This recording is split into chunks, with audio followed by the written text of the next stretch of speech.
Now, Israeli Prime Minister Benjamin Netanyahu has acknowledged that the United States and Israel have different ideas of what Gaza will look like after the war. But he has thanked Washington for its ongoing support. Netanyahu specifically referred to the Palestinian Authority, saying he does not want it to control Gaza.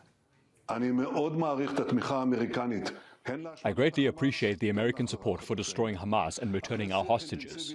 Following an intensive dialogue with President Biden and his team, we received full backing for the ground incursion and blocking the international pressure to stop the war. Yes, there is disagreement about the day after Hamas, and I hope that we will reach an agreement here as well. I would also like to clarify my position. I will not allow Israel to repeat the mistake of Oslo. Well, Imran Khan is live for us now in Tel Aviv. Imran, what more did we hear from Benjamin Netanyahu? Well, there's some context before I get into that that's worth just updating you on. The Prime Minister there referring to Oslo, he made a statement saying, comparing the deaths of Israelis on October the 7th to the deaths of Israelis after the Oslo Peace Accords were signed in 1993, and then the Intifada happened. That angered a lot of people in Israel, but he's doubled down on it.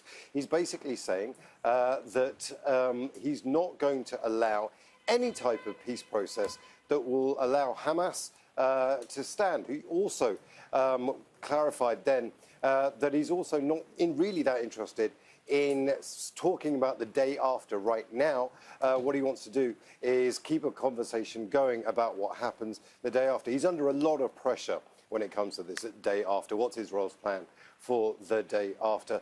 The Americans say they want a revitalised Palestinian Authority to take charge of the Gaza Strip. That's something that the Prime Minister hasn't committed to as of yet.